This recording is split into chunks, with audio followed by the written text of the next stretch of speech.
Frances Glessner is the mother of forensic science. She's a woman who, through the force of her personality and a good portion of her fortune, was responsible for establishing what was then called legal medicine, now called forensic medicine, in the United States.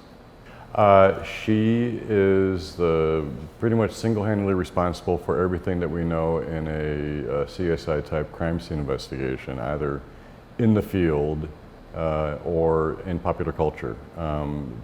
She's the reason why homicide detectives are a thing. And so she was an agent of change and a reformer and an activist and an educator is what she did. She began a homicide seminar in 1945 to train police officers. And a key piece of that was practicing the skill of observation, observing a crime scene without having to touch anything, without having to walk through anything, just using your eyes and seeing what information that you can get, and that's where the nutshells come in.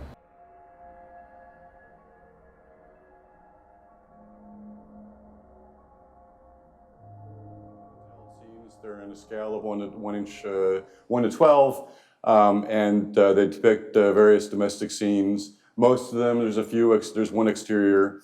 These things were created in the 1940s, and they're used for teaching purposes.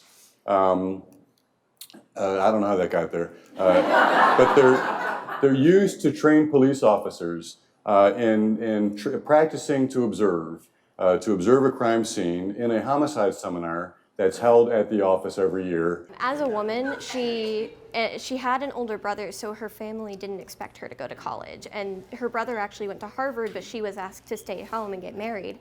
And so she took her life and she did what she wanted to do. And that was really inspiring to me, because you see a lot of times the crime and the police force is so male driven, that here's this woman who did such an amazing thing in the 40s, and she made something for herself, and she's still recognized for it.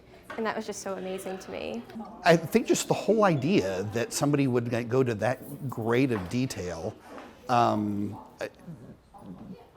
just for something where you're just looking for details, and like Bruce said, that there isn't necessarily a solution. It's, she's not like, here's a puzzle to be solved, but more like, what can you notice? It's just an interesting little slice of history. I see. Is that what he said? Yeah. Sandra. Oh, sure. That's great. Yeah. Yeah. I'm glad you found it. I never would have gotten here. It's a web